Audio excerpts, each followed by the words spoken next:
కొత్తగా బండో కారో కొంటే ఎంత సంబరం ఉంటారోలా. బుగ్గలతోటి డెకరేషన్ చేపించి పూలదండలేసి భక్తితోటి పూజలు చేపించి ఇంటికాడ గ్రాండ్ వెల్కమ్ చెప్తారు.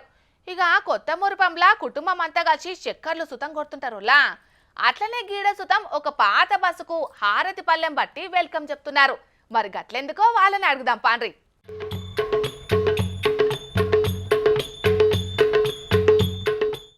ఏహే, అస్సలకే తగ్గుతలేరు కదా వీళ్ళు. హారతి పళ్ళం తెచ్చిండ్రు, కుంకుమ బొట్లు పెట్టిండ్రు, పసుపు కుంకుమలు జల్లిండ్రు, ఊదుబత్తులు ముట్టించిండ్రు, కొబ్బరికాయలు కూడా కొట్టిండ్రు. బస్సు చూస్తాంటే పాతగుంది, గీళ్ళేమో కొత్తదానికి చేసినట్టు జోరుగా పూజలు చేస్తున్నారు. సెకండ్ హ్యాండ్ల గిట్ల కొన్నరా అని పారేషాన్ కాకుండ్రి.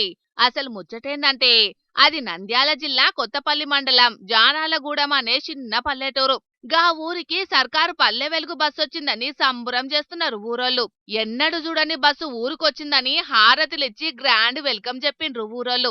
ఈ ఊరికి ఎన్నడో ఎన్కట 48 ఏండ్ల కింద ఒక బస్సు నడిచేదట.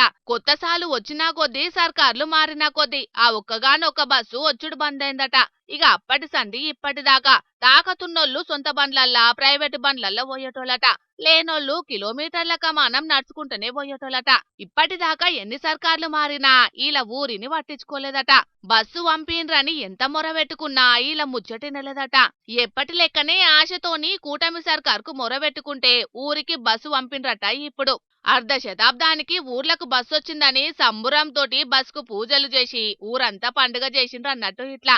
ఇక ఈ బస్సు వచ్చేటందుకు ముంగట పడ్డ పార్లమెంట్ ఇన్ఛార్జి మాండ్ర శివనందన్ రెడ్డి సార్కి చెప్పంగల్నే పట్టించుకున్న ఎమ్మెల్యే గిత్త జయసూర్యన్నకు కాదనుకుంటా బస్సు పంపిన కూటమి సర్కార్కు అక్కడి అధికారులకు జానాలగూడెం జనాలు పబ్బతి పట్టబట్టిండ్రు. క్షణార్థులు చెప్పుకుంటా మేలుని అజ్జేసుకోబట్టిండ్రు.